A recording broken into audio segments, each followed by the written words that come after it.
രണ്ടാമത്തെ സൂത്രം ജന്മാദ്യസ്യ യതഃ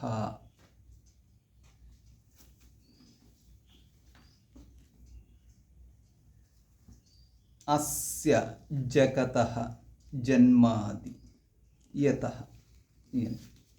അസ്യ ഈ ലോകത്തിൻ്റെ, ഈ ജഗത്തിൻ്റെ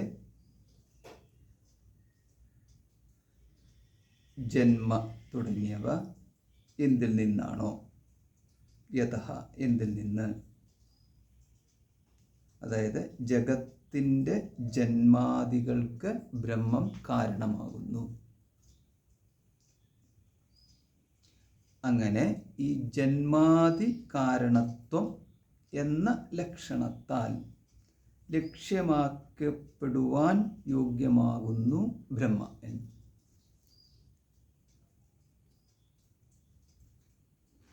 അതായത്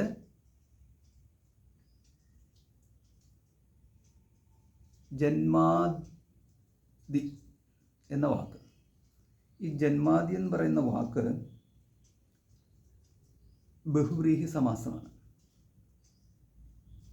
ഈ ബഹുവ്രീഹിക്ക് തദ്ഗുണ സംവിജ്ഞാന ബഹുവ്രീഹി എന്നാണ് അതിൻ്റെ പേര്. ബഹുവ്രീഹി സമാസത്തിന് പല പേരുകളിലുള്ള ബഹുവ്രീഹികളുണ്ട്, സമാസങ്ങളുണ്ട്. അതിലൊന്നാണ് തദ്ഗുണ സംവിജ്ഞാന ബഹുവ്രീഹി.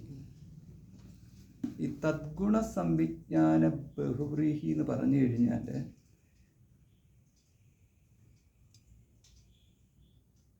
ഈ സമാസത്തിൻ്റെ ഈ അർത്ഥമായിട്ടുള്ളത് ജന്മം, പിന്നെ സ്ഥിതി, പിന്നെ ഭംഗം.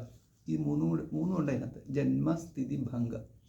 ഈ മൂന്നും കൂടെ ഉള്ളതിനകത്ത് ഒരു ഭാഗത്തെ, ഒരംശം, ഒരു ഏകദേശം, അതിനാണ് പറയുന്നത് ഏകദേശം. അതാണ് ജന്മ മാത്രം എടുത്തു. ആ ജന്മ മാത്രം എടുത്തിട്ട് അതിലൂടെ ഈ ഇതിനെ മുഴുവൻ ഒന്നാകെ കാണിച്ചിരിക്കുന്നു.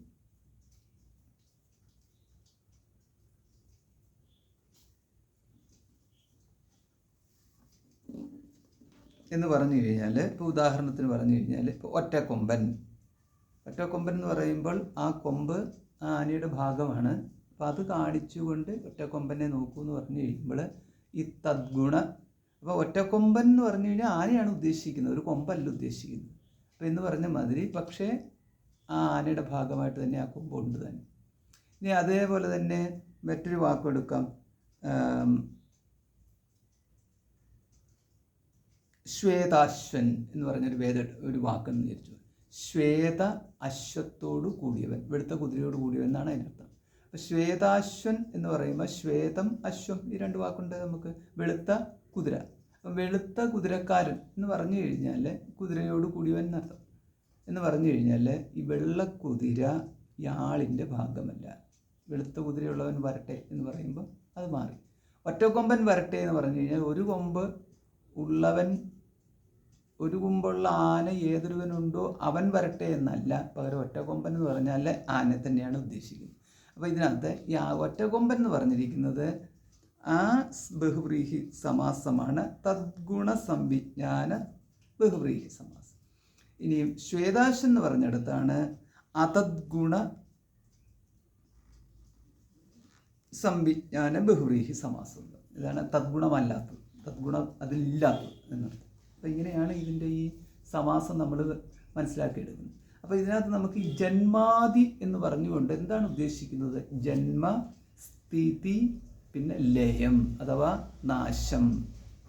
ഈ മൂന്നെണ്ണം അതിനകത്ത് ഉണ്ട്. അപ്പോൾ ഇത്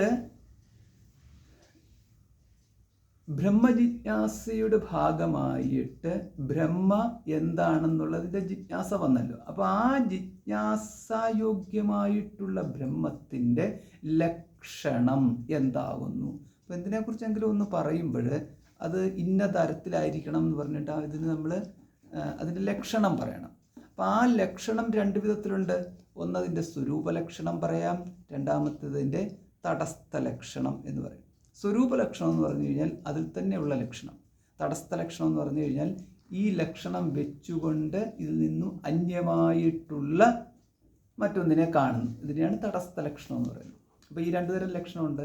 അതിൽ തന്നെയുള്ളതാണെങ്കിൽ സ്വരൂപ ലക്ഷണം, അന്യമായിട്ടുള്ളതാണെങ്കിൽ തടസ്ഥ ലക്ഷണം. ഇവിടെ സൃഷ്ടി ഒരു ലക്ഷണമായി ബ്രഹ്മത്തിൻ്റെ ഇവിടെ അവതരിപ്പിച്ചിരിക്കുന്നു. ഇത് സൃഷ്ടിയെ കാണിച്ചുകൊണ്ടാണ് ബ്രഹ്മം ഉണ്ട് എന്ന് സമർത്ഥിച്ചിരിക്കുന്നത്.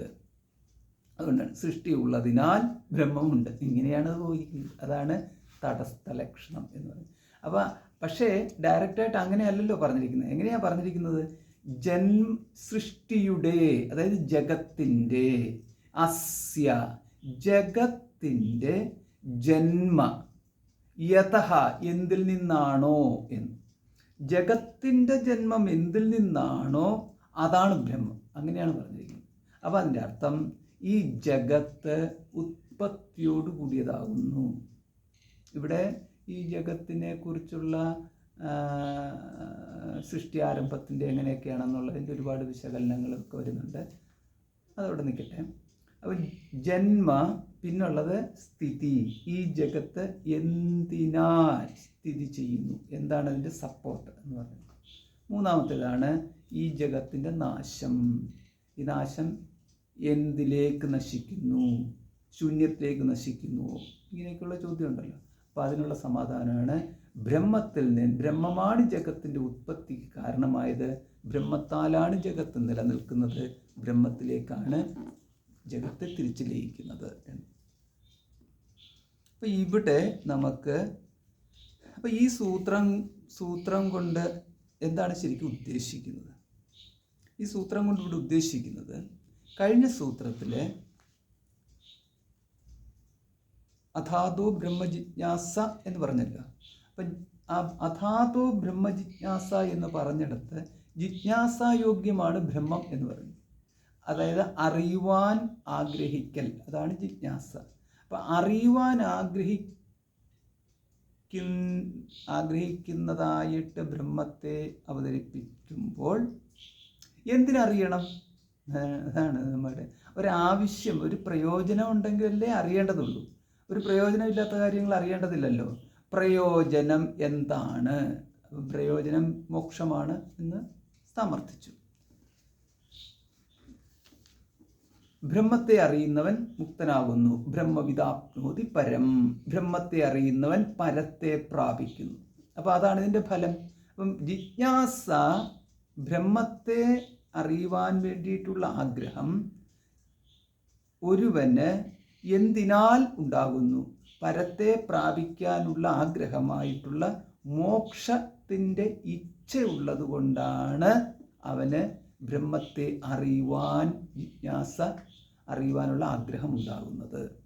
അതായത് ഇവിടെ മോക്ഷത്തിനുള്ള ആഗ്രഹത്തിനെയാണ് മുമുക്ഷുത്വം എന്ന് പറയുന്നത്. അപ്പോൾ മുമുക്ഷുത്വം ഉള്ളതിനാൽ ജിജ്ഞാസ ഉണ്ടാകുന്നു എന്ന് വേണം നാം മനസ്സിലാക്കാൻ. അതായത് ജിജ്ഞാസ ഉണ്ടായിട്ടാണോ മുമുക്ഷുത്വം ഉണ്ടാകുന്നത്, അതോ മുമുക്ഷുത്വം ഉണ്ടായിട്ടാണോ ജിജ്ഞാസ ഉണ്ടാകുന്നത്? മുമുക്ഷുത്വമുണ്ട്, അത് അനന്തരം. മുമുക്ഷുത്വമുണ്ട്, അനന്തരം ബ്രഹ്മജിജ്ഞാസ ഉണ്ടാകും. ഇങ്ങനെയാണ് എടുക്കേണ്ടത്. അതായത് നമ്മൾ സാധന ചതുഷ്ടയ സമ്പത്തി എന്ന് പറഞ്ഞതിനകത്ത് അവസാനത്തേതാണല്ലോ മോക്ഷത്വം. വിവേകം, രണ്ടാമത്തേത് വൈരാഗ്യം, മൂന്നാമത്തേത് ശമ തുടങ്ങിയവ, നാലാമത്തേത് മുമുക്ഷുത്വം. അപ്പോൾ ഈ മുമുക്ഷുത്വം ഉള്ളതിനാൽ മുമുക്ഷുത്വം ആണ് ജിജ്ഞാസയിലേക്ക് നയിക്കുന്നത്.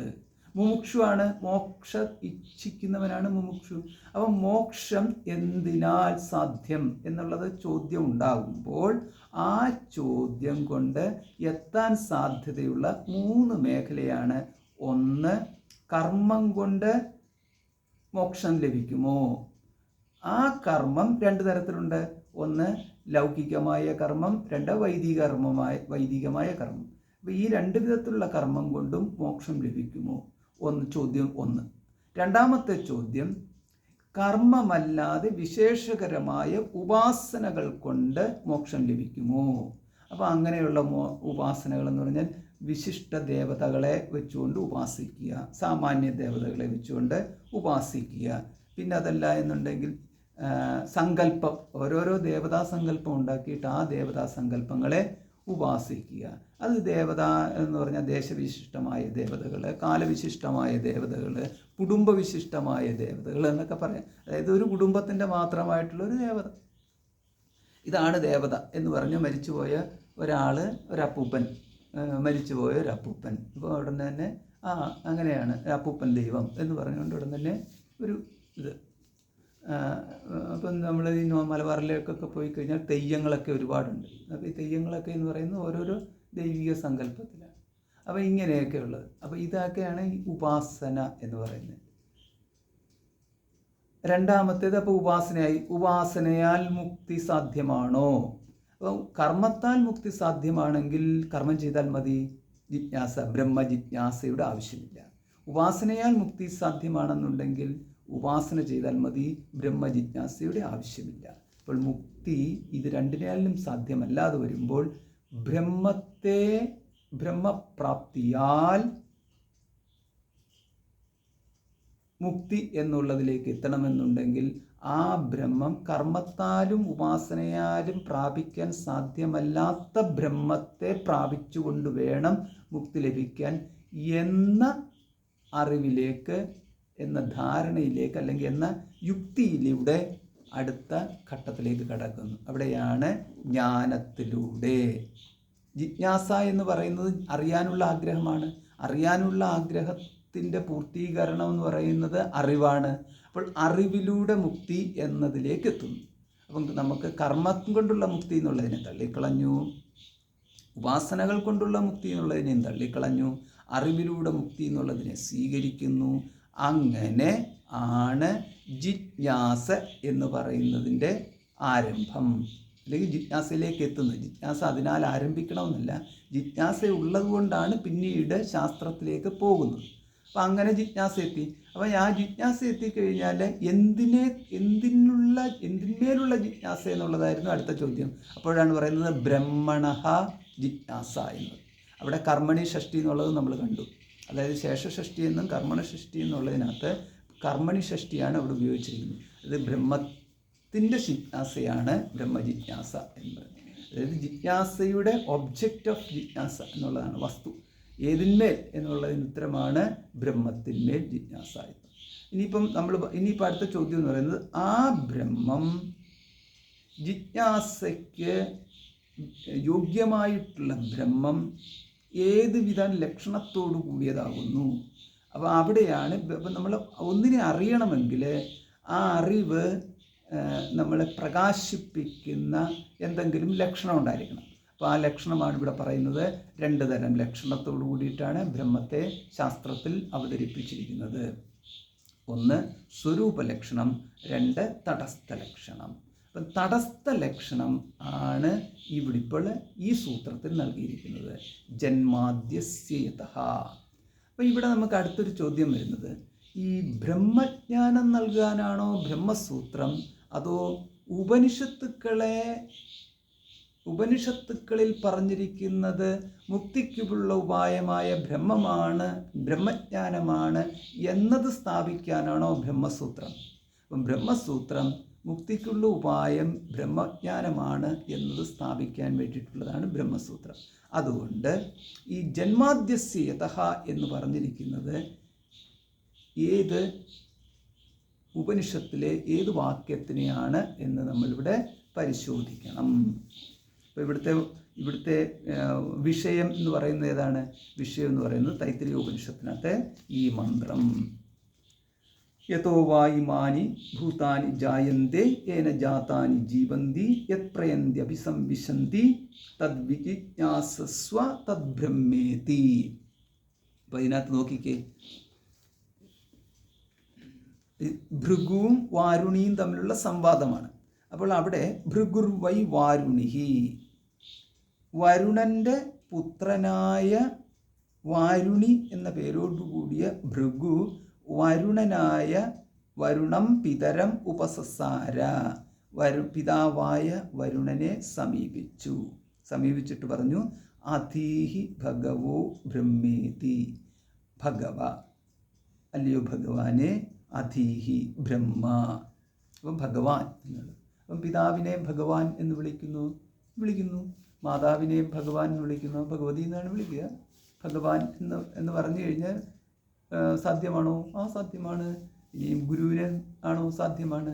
എന്തിനെ വേണമെങ്കിലും ഭഗവാൻ എന്ന് വിളിക്കാം. കാരണം അതാണ് നമ്മുടെ ഒരു കൾച്ചർ എന്ന് പറയുന്നത്. അല്ലാതെ സെലക്റ്റഡ് ഭഗവാൻ എന്നുള്ളതല്ല, നമുക്ക് ആരെയും ഭഗവാൻ എന്ന് വിളിക്കാം.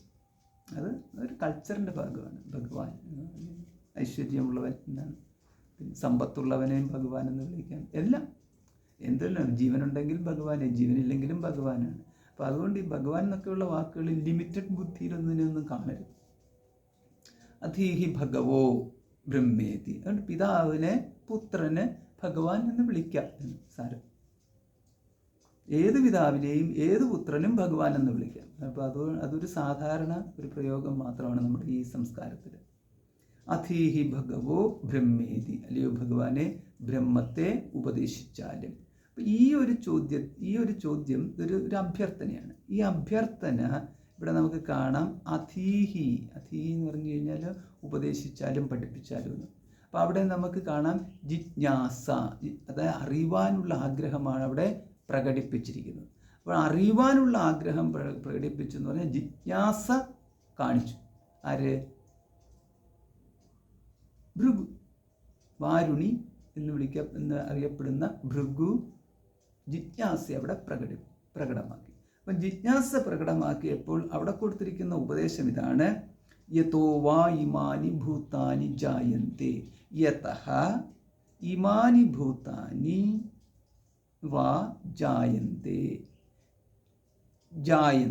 ജനിക്കുന്നത്, ഇമാനി ഭൂതാനി ഈ ഭൂതങ്ങൾ. ഭൂതങ്ങൾ എന്ന് പറഞ്ഞാൽ ഭവിച്ചവയെല്ലാം ഭൂതങ്ങൾ എന്ന് പറഞ്ഞാൽ ഉണ്ടായവയെല്ലാം, സൃഷ്ടിക്കപ്പെട്ടവ എന്ന് സാരം. ഇമാനി ഭൂതാനി ഈ ഉണ്ടായവയെല്ലാം, യതഃ യസ്മാത് കാരണാത് എന്തിൽ നിന്ന്, അപാദാനി എന്തിൽ നിന്ന്, ഏത് കാരണത്തിൽ നിന്ന്, എന്തിനാൽ, ഇങ്ങനെയൊക്കെയുള്ള ചോദ്യമുണ്ട്. അതിനെല്ലാം സമാധാനം ഇതാണ്: ബ്രഹ്മത്തിനാൽ, ബ്രഹ്മത്തിൽ നിന്ന് എന്നുള്ളത്. അപ്പം ബ്രഹ്മമാണ് ഇവിടുത്തെ കാരണം എന്ന്. അതവിടെ അതിൻ്റെ ആൻസറായിട്ട് വരുന്നതാണ്. ഇപ്പം ഇവിടെ നമുക്ക് കാണാവുന്നത് യതോ വാ ഇമാനി ഭൂതാനി ജായന്തി, ഏതൊന്നിൽ നിന്നാണ് ഈ ജഗദ്രൂപമായിട്ടുള്ള ഈ ഇമാനി ഭൂതാനി എന്ന വിശേഷണത്തിലൂടെ നമ്മളിവിടെ മനസ്സിലാക്കിയെടുക്കുന്ന ജഗത്ത് ഉണ്ടായിരിക്കുന്നത്. ജാതാനി ഏന ജാതാനി ജീവന്തി, യാതൊന്നിനാലാണ് ജാതാനി ജനിച്ചവയായ ഭൂതാനി ജീവന്തി, ജനിച്ചവയായിട്ടുള്ള ഈ ഭൂതങ്ങളെല്ലാം ഏതൊന്നിനാൽ ജീവിക്കുന്നു.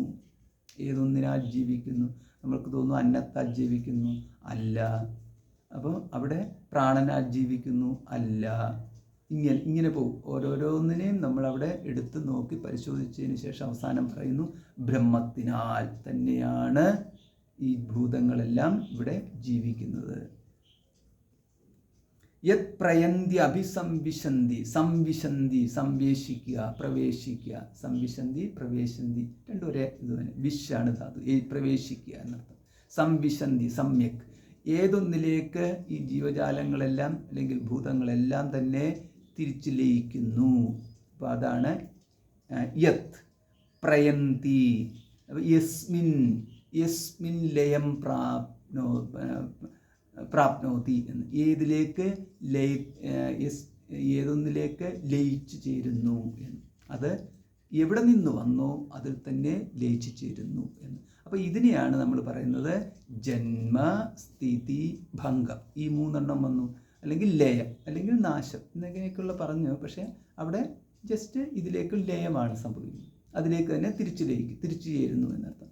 അപ്പം ജന്മ, ഉത്പത്തി, സ്ഥിതി, വിനാശം എന്ന് വേറൊരു എന്ന രീതിയിലും അറിയപ്പെടുന്നു. അപ്പം ഭൂതങ്ങളുടെ എല്ലാം ഉത്പത്തി, സ്ഥിതി, വിനാശങ്ങൾക്ക് അല്ലെങ്കിൽ ജന്മസ്ഥിതി ഭംഗങ്ങൾക്ക് കാരണമായിട്ടുള്ളത് എന്താകുന്നുവോ അത് ബ്രഹ്മമാണ് എന്ന് തടസ്ഥ ലക്ഷണമായിട്ട് ഇവിടെ പറഞ്ഞിരിക്കുന്നത്. ഇങ്ങനെയാണ് ഇതിനെ തടസ്ഥ ലക്ഷണം എന്ന് പറയുന്നത്. അപ്പം തടസ്ഥ ലക്ഷണം ഇതാണെങ്കിൽ സ്വരൂപലക്ഷണം എന്താ?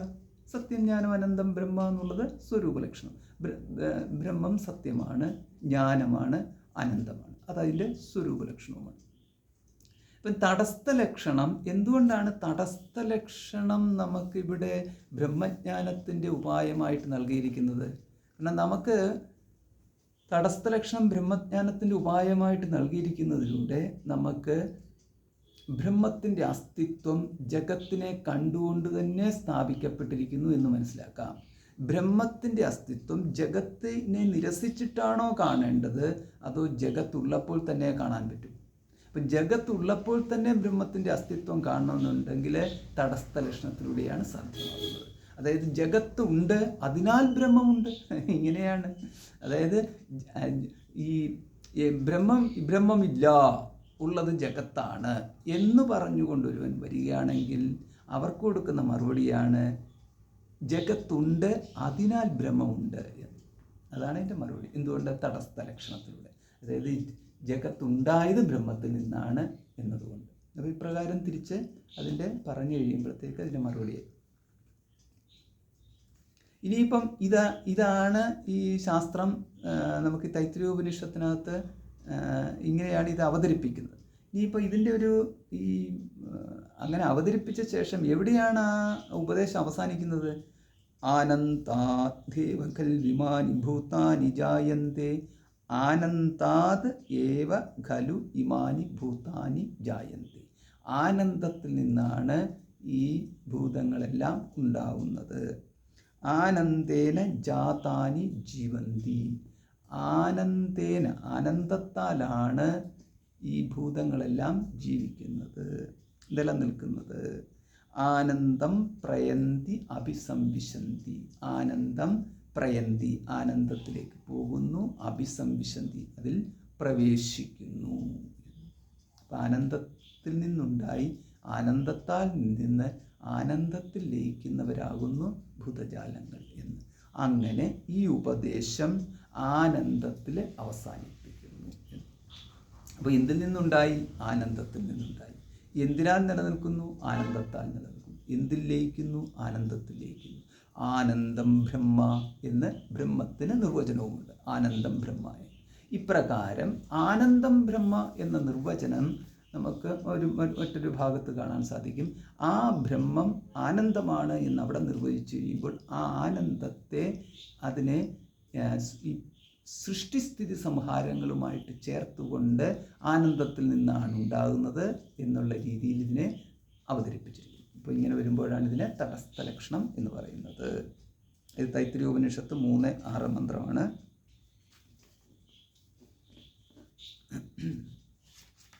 അപ്പോൾ ഇതാണ് ഇതിൻ്റെ നിർണയം എന്ന് പറഞ്ഞത്. അപ്പം നിർണയമാണ് ആനന്ദാദ്യവ എന്നുള്ളത് അതിൻ്റെ നിർണയം. അത് തന്നെയാണ് അതിൻ്റെ ഉപസംഹാരമായിട്ടുള്ളത്.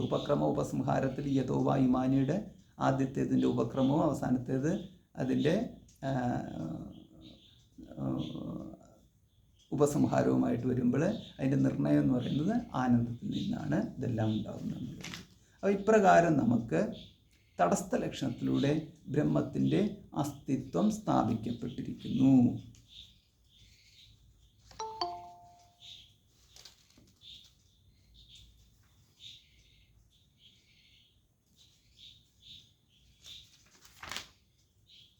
ഇപ്പോൾ ഇവിടെ ഈ ജഗതുത്പത്തിക്ക് കാരണം ബ്രഹ്മമാണ് എന്ന ഒരു പ്രയോഗമാണ് ഈ സൂത്രത്തിൽ കൂടെ നമുക്ക് കാണാൻ സാധിക്കുന്നത്.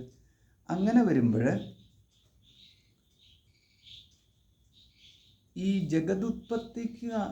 ഉത്പത്തിയെക്കുറിച്ച് പറയുന്ന എല്ലാവിധ വാദങ്ങളും ഇവിടെ നിരസിക്കപ്പെടുന്നുണ്ട് എന്നുള്ളതാണ്.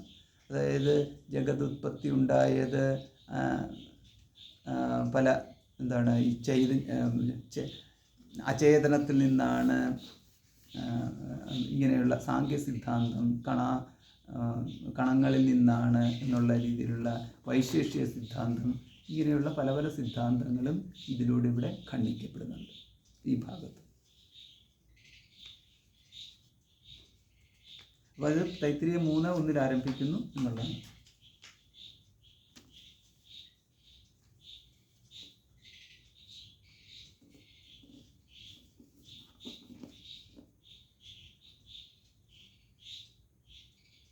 ഇപ്പോൾ ബ്രഹ്മം വിചാരസിദ്ധമാണോ അവിചാരസിദ്ധമാണോ, അതായത് ബ്രഹ്മത്തെ അതോ അനുമാനസിദ്ധമാണോ, ഇങ്ങനെ ബ്രഹ്മത്തെ എങ്ങനെ ഒരുവൻ അറിയാൻ സാധിക്കും? ബ്രഹ്മം ഒരുവന് അനുഭവത്തിലൂടെ സ്വയം അറിയാൻ സാധിക്കുമ്പോൾ ഇങ്ങനെയൊക്കെയുള്ള ചോദ്യങ്ങൾ അവിടെയുണ്ട്. അതായത് നമുക്ക് ശാസ്ത്രത്തിൻ്റെ പഠനമൊന്നും ആവശ്യമില്ല. ബ്രഹ്മത്തെ ഒരുവന് ധ്യാനത്തിലൂടെ അറിയാം അല്ലെങ്കിൽ പ്രാപിക്കാം. ഇതൊക്കെയാണ് നമ്മുടെ സാധാരണഗതിയിൽ നമുക്ക് തോന്നുന്നത്. ധ്യാനിച്ചാൽ മതി ബ്രഹ്മപ്രാപ്തി ഉണ്ടാകും. അപ്പോൾ അതങ്ങനെ സാധ്യമാണോ? ബ്രഹ്മത്തെ ധ്യാനത്തിലൂടെ അറിയാൻ സാധിക്കുന്നതാണ് എങ്കിൽ, അല്ലെങ്കിൽ നേടാൻ സാധിക്കുന്നതാണ് എന്നുണ്ടെങ്കിൽ പിന്നെ ശാസ്ത്രത്തിൻ്റെ ആവശ്യമില്ല. ഏതെങ്കിലും ഒന്നിൽ കൂടെ അറിയാൻ സാധിക്കുന്നതോ നേടാൻ സാധിക്കുന്നതിനോ ഉപായാന്തരം എന്ന് പറഞ്ഞുകൊണ്ട് മറ്റൊരു ഉപായം അവതരിപ്പിച്ചാൽ ആ ഉപായാന്തരം എന്ന് പറഞ്ഞു കഴിഞ്ഞാൽ അത് കർമ്മഫലത്തിൻ്റെ മേഖലയിൽ മാത്രമേ സാധ്യമാവത്തുള്ളൂ, ജ്ഞാനത്തിൻ്റെ കാര്യത്തിൽ സാധ്യമല്ല എന്ന്. അപ്പം ജ്ഞാനത്തിൻ്റെ വിശിഷ്ടത്വം എന്ന് പറയുന്നത് അതിന് പ്രമാണത്തിലൂടെ അറിയാൻ സാധിക്കുന്നതാണ് ജ്ഞാനം. ഒരു പ്രമാണത്തിലൂടെ അറിയാൻ സാധിക്കുന്നത് മറ്റൊരു പ്രമാണത്തിലൂടെ അറിയാൻ സാധിക്കുന്നുണ്ട് എങ്കിൽ അവിടെ ഇതിനകത്ത് ഇപ്പോൾ ഏത് പ്രമാണമാണ് സ്വീകരിക്കാൻ പറ്റുക എന്നൊരു പ്രമാണത്തിൻ്റെ വാലിഡിറ്റിയുടെ സംശയമുണ്ടാകും. ഒരു പ്രമാണത്തിലൂടെ അറിയാൻ സാധിക്കുന്നത് മറ്റൊരു പ്രമാണത്തിലൂടെ അറിയുകയാണെങ്കിൽ അപ്രകാരം ഒരു അറിവ് ശരിയായിട്ടുള്ള അറിവാകത്തില്ല എന്ന് നമ്മൾ ഈ പ്രമാണ നിരൂപണം എന്ന് പറയുന്ന ഭാഗത്ത് കാണുന്നുണ്ട്. പ്രമാണം എന്ന് പറഞ്ഞു കഴിഞ്ഞാൽ അറിയാനൊരു ഉപായം. അപ്പോൾ അതിനകത്ത് ഇപ്പം കണ്ണുകൊണ്ട് കാണുന്നതിൻ്റെ ആധികാരികത ചെവി കൊണ്ട് കേൾക്കുന്നതിലൂടെ ഉറപ്പിച്ചു എന്ന് പറയാൻ സാധിക്കത്തില്ല. കണ്ണുകൊണ്ട് കാണുന്നത് കണ്ണുകൊണ്ട് മാത്രമേ രൂപം എന്ന്. അപ്പോൾ രൂപത്തിൻ്റെ രൂപമുണ്ട് എന്നത് സ്ഥാപിക്കുവാൻ കണ്ണല്ലാണ്ട് മറ്റൊരു ഇന്ദ്രിയങ്ങൾക്കും സാധ്യമല്ല. ഇന്ദ്രിയങ്ങൾക്ക് മാത്രമല്ല, അനുമാനത്തിനും സാധ്യമല്ല. അനുമാനങ്ങൾക്കും, അത് രൂപം എന്ന് പറയുന്നത് സ്പർശനത്തിലൂടെ അറിയുന്ന വസ്തുവിൻ്റെ അസ്തിത്വത്തിനെ അല്ല രൂപം എന്ന് പറയുന്നത്. രൂപം എന്ന് പറഞ്ഞു കഴിഞ്ഞാൽ ഇപ്പോൾ ഒരു ചിത്രം, ആകാശത്തിൻ്റെ ചിത്രം വരച്ചു, ആ ആകാശത്തിൻ്റെ ചിത്രവും ആകാശവും പിന്നെ സൂര്യൻ അതിനകത്തുണ്ട്, ഇങ്ങനെയൊക്കെയുള്ള പലതും ഉണ്ടല്ലോ. അപ്പോൾ ഇതിനകത്ത് ഈ രൂപം എന്ന് പറഞ്ഞാൽ അവിടെ നമ്മുടെ കണ്ണിന് വിഷയമായിട്ട് കാണപ്പെടുന്ന എന്തോ ആ പ്രകാശം എന്നുള്ളതാണ് രൂപം എന്ന് പറയുന്നത് എന്നുകൊണ്ട് ഉദ്ദേശിക്കുന്നത്. അല്ലാതെ ദ്രവ്യത്തിൻ്റെ ഈ പിണ്ഡം എന്ന് പറയുന്ന, വെയിറ്റ് എന്ന് പറയുന്ന, അല്ലെങ്കിൽ മാസം എന്നൊക്കെ പറയുന്നൊന്നും അല്ല അവിടെ രൂപം എന്ന് പറഞ്ഞു. അപ്പോൾ ഇവൻ്റെ രൂപം കൊള്ളാം എന്ന് പറയുമ്പോൾ നമ്മളവിടെ ഉദ്ദേശിക്കുന്നത് ഇതിൻ്റെ ആകാരവും ആകപ്പാടെയുള്ള മറ്റ് കാര്യങ്ങളൊക്കെയാണ്. പക്ഷെ രൂപം എന്ന് പറഞ്ഞു കഴിഞ്ഞാൽ ജസ്റ്റ് നമ്മൾ പറയുമല്ലോ 2D ഫിഗർ എന്നോ 3D എന്നോ ഒക്കെ പറയുന്ന മാതിരി അത് ആ തരത്തിൽ കണ്ണ് സ്വീകരിച്ച് മനസ്സിൽ കൊണ്ടെത്തിച്ചതായിട്ടുള്ള എന്തോ ഒന്ന്, അതേ നമുക്കവിടെ രൂപം എന്ന് പറയാൻ പറ്റത്തുള്ളൂ. പിന്നെ പുറത്തുള്ളത് എന്ന് പറയുന്നത് ദ്രവ്യത്തിൻ്റെ ഭാഗമായിട്ട് പല പല ഘടകങ്ങളും ഉണ്ട്.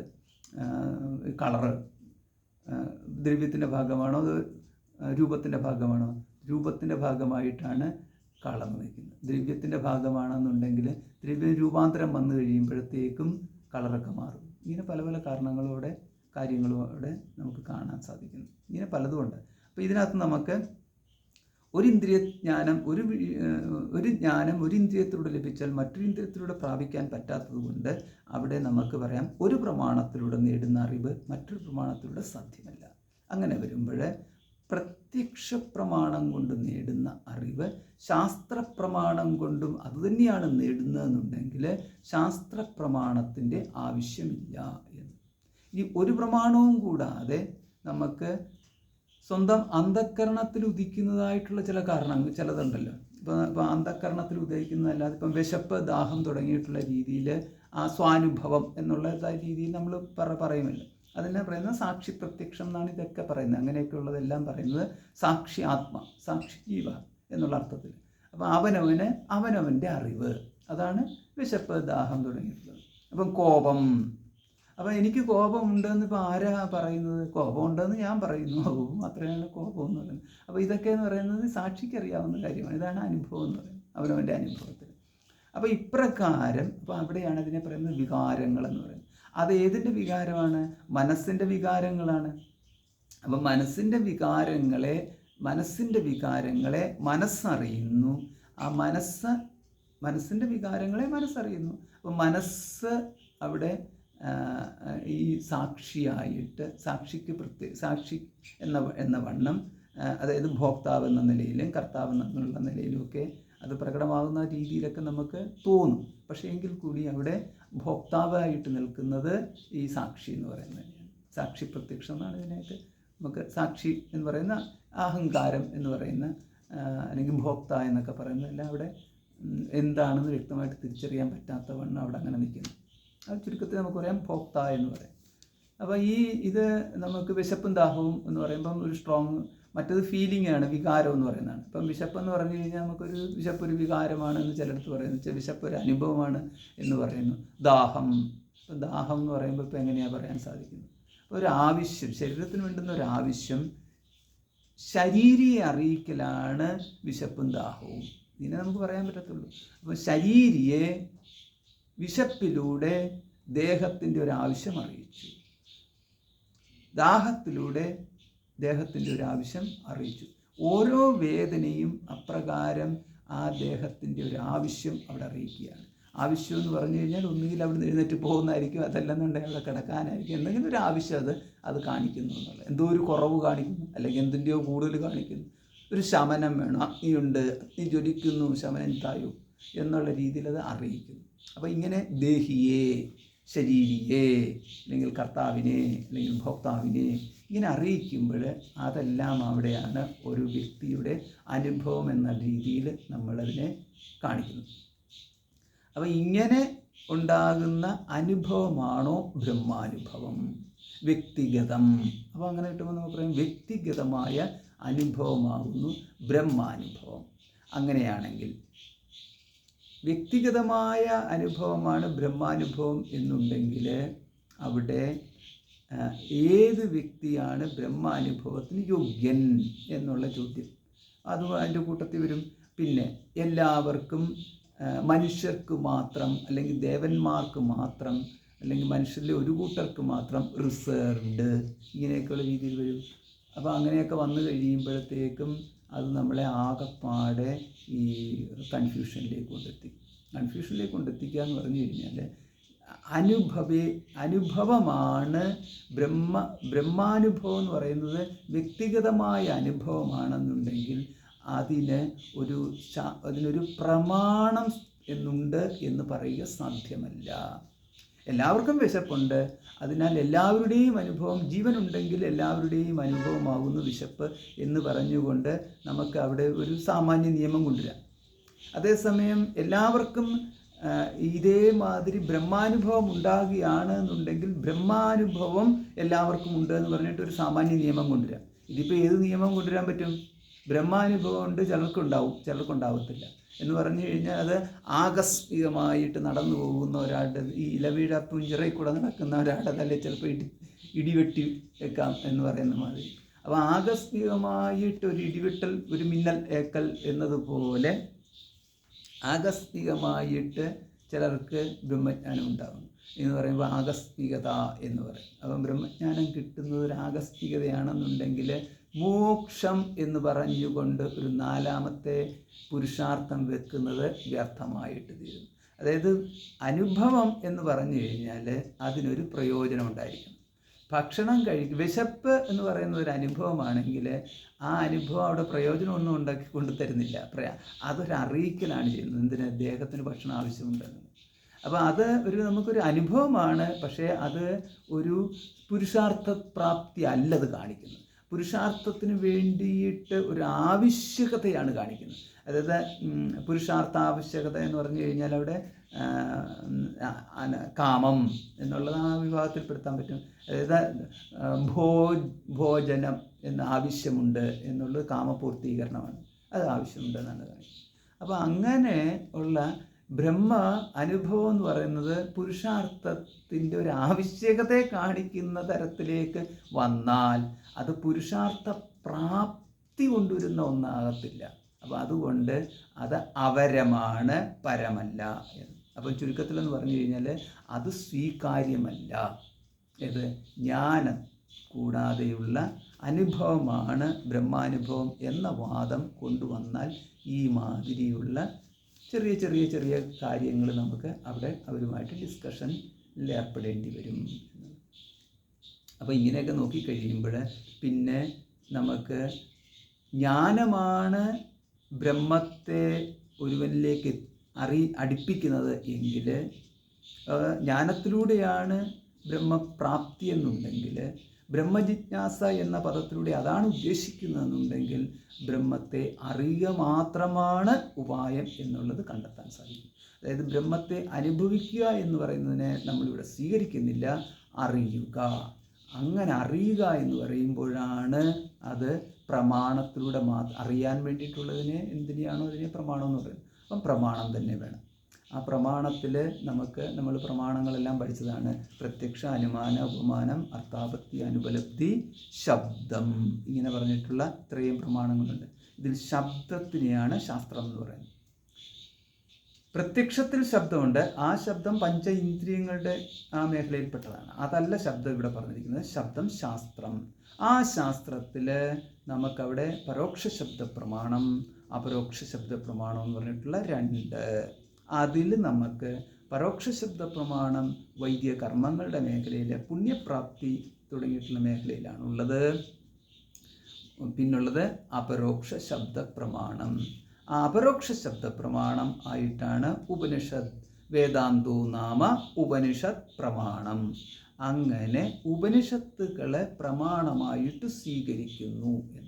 ഉപനിഷത്തുകൾ പ്രമാണമായിട്ട് സ്വീകരിക്കുമ്പോൾ ഇവിടെ യതോ വാ ഇമാനി ഭൂതാനി എന്ന് പറയുന്ന വാക്യം പ്രമാണമാകുന്നു. അപ്പോൾ ഈ വാക്യത്തിലൂടെയാണ്, അതാണ് ഈ വാക്യമാണ് ബ്രഹ്മം ഉണ്ട് എന്ന് നമ്മളെ ബോധിപ്പിക്കുന്നത്. അതായത് സ്വാനുഭവത്തിൽ കൂടെ അല്ല എന്നുള്ളത്, അത് നമ്മൾ തിരിച്ചറിയണം. കാരണം പണ്ടേ ബ്രഹ്മജ്ഞാനത്തിന് മുമ്പും ഇവിടെ എന്തൊക്കെയുണ്ടോ അതൊക്കെ തന്നെയാണ് ബ്രഹ്മജ്ഞാനത്തിന് ശേഷവും ഉള്ളത്. ഒന്നും കൂടുന്നില്ല, ഒന്നും കുറയുന്നുമില്ല. അപ്പോൾ ഇവിടെ ജ്ഞാനം ഒന്നും കൂട്ടുന്നുമില്ല, കുറയുന്നുമില്ല. കർമ്മം ആണെന്നുണ്ടെങ്കിൽ കൂട്ടും, ഉപാസനയാണെങ്കിലും കൂട്ടും. അപ്പം അതായത് ദുഷ്കർമ്മമാണെന്നുണ്ടെങ്കിൽ പുണ്യം കുറയ്ക്കും, സത്കർമ്മമാണെങ്കിൽ പുണ്യം കൂട്ടും. ഇതേമാതിരി ഉപാസനയാണെന്നുണ്ടെങ്കിലും അത് എന്തെങ്കിലുമൊക്കെ കൂട്ടും. അപ്പോൾ എന്തിൻ്റെ ഉപാസന ചെയ്യുന്നു, എങ്ങനെ ചെയ്യുന്നു എന്നുള്ള അനുസരിച്ചിരിക്കും, എന്തെങ്കിലുമൊക്കെ കൂട്ടും. പക്ഷെ ജ്ഞാനമാണെങ്കിൽ യഥാവസ്തു തഥാ ജ്ഞാനം, ഉള്ളതെന്തോ അത് അറിയിക്കുക മാത്രമേ ചെയ്യുന്നുള്ളൂ, അധികം കൂട്ടുന്നില്ല, കുറയ്ക്കുന്നും ഇല്ല. അപ്പം അങ്ങനെയാണെങ്കിൽ ചിലത് പോകാൻ സാധ്യതയുണ്ടോ? പോകാം. പോകുന്നത് ഉള്ളതാണെങ്കിൽ പോകത്തില്ല, ഉള്ളതുപോലെയുള്ള ആഭാസമാണെന്നുണ്ടെങ്കിൽ അത് പോകും. അങ്ങനെയാണ് ആഭാസം എന്ന് പറയുന്നത്. ആഭാസം എന്ന് പറഞ്ഞു കഴിഞ്ഞാൽ ഇവിടെ മോശമായിട്ടുള്ളതല്ല. ആഭാസം എന്ന് പറഞ്ഞാൽ ഇല്ല, പക്ഷേ ഉള്ളതുപോലെ നടിച്ച് വലിയ കേമനായിട്ട് നടക്കും. അതിനെയാണ് ആഭാസം എന്ന് പറയുന്നത്. സർപ്പം ആഭാസമാണ്. അത് ജ്ഞാനം വന്നപ്പോൾ രജ്ജു ജ്ഞാനത്തിലൂടെ അത് പോയി. അത്രയേ ഉള്ളൂ സംഭവം. അപ്പോൾ ഇങ്ങനെ ജ്ഞാനത്തിലൂടെ നമുക്ക് ബ്രഹ്മപ്രാപ്തി, അത് ബ്രഹ്മജ്ഞാനത്തിലൂടെ ബ്രഹ്മപ്രാപ്തി ഉണ്ടാവത്തുള്ളൂ. അപ്പോൾ രജ്ജുജ്ഞാനത്തിലൂടെ രജ്ജുജ്ഞാനം ആണ് നമുക്കുണ്ടാകുന്നത്. അതേപോലെ ബ്രഹ്മജ്ഞാനത്തിലൂടെ നമുക്കവിടെ ബ്രഹ്മപ്രാപ്തി. അപ്പോൾ അവിടെ രജ്ജുപ്രാപ്തി എന്ന് പറഞ്ഞു കഴിഞ്ഞാൽ രജ്ജു നമുക്ക് കിട്ടി എന്നുള്ളത്. ഇല്ലാത്തതായ രജ്ജു അവിടെ കിട്ടിയല്ലോ, ഉള്ളതായ സർപ്പം പോയല്ലോ. ഇങ്ങനെ ഒന്ന് പോകലും ഒന്ന് കിട്ടലും സംഭവിച്ചു. അതേമാതിരി അതെന്തുകൊണ്ടാണ്? അത് ഉള്ളത് പോയിട്ടുമില്ല, ഇല്ലാത്തത് കിട്ടിയിട്ടുമില്ല. ഉള്ളത് രജ്ജുവായിരുന്നു, അതിനാൽ അത് പുതുതായിട്ട് കിട്ടിയതല്ല, പണ്ടേ ഉള്ളതാണ്. പിന്നെ ഇല്ലാത്തത് സർപ്പമാണ്, ഇപ്പോൾ അത് പോയതല്ല, അത് ഒരിക്കലും ഇല്ലാതിരുന്നു. അപ്പോൾ ഒരിക്കലും ഒന്നും ഉണ്ടായിട്ടുമില്ല, ഒന്നും ഇല്ലാതായിട്ടുമില്ല എന്നതാണ് ജ്ഞാനത്തിൻ്റെ. അപ്പോൾ ഇതാണ് പറയുന്നത്. അപ്പോൾ ഇതിനെ ഒന്നും ഇല്ലാത്തതാക്കി മാറ്റി എന്നുള്ളത് തരത്തിൽ ഇത് അവതരിപ്പിച്ചു. അങ്ങനെയല്ല അത് സംഭവം. ഇല്ലാത്തത് ഇല്ല, ഒരിക്കലും ഉണ്ടായിട്ടില്ല, ഉള്ളത് ഒരിക്കലും ഇല്ലാതായിട്ടില്ല. അപ്പം അതേതാണ്? അതിനെയാണ് ബ്രഹ്മം എന്ന് പറയുന്നത്. അതുകൊണ്ടാണ് അതേതാണ്? അത് ആനന്ദമാണ്. ആനന്ദാദേവ കൽവിമാനി ഭൂതാനി ജായന്തേ എന്ന് പറഞ്ഞുകൊണ്ട് നമുക്കവിടെ അതിന് ശാസ്ത്രം, അതിന് പ്രമാണമാണ്. ഇപ്രകാരം നമ്മൾ ബ്രഹ്മം എന്താണെന്ന് ചോദിക്കുമ്പോൾ തടസ്ഥ ലക്ഷണം ആദ്യം പറഞ്ഞു, എന്നിട്ട് അതിൻ്റെ സ്വരൂപത്തിലേക്ക് നമ്മൾ എത്തുന്നു. സത്യം ജ്ഞാനം അനന്തം ബ്രഹ്മ, പിന്നെ ആനന്ദം ബ്രഹ്മ, ഇങ്ങനെയൊക്കെയുള്ള വാക്യങ്ങളിലൂടെ. അപ്പം നമുക്കിവിടെ നിർത്താം. സ്വാമിജി മറ്റേ മയ്യേവ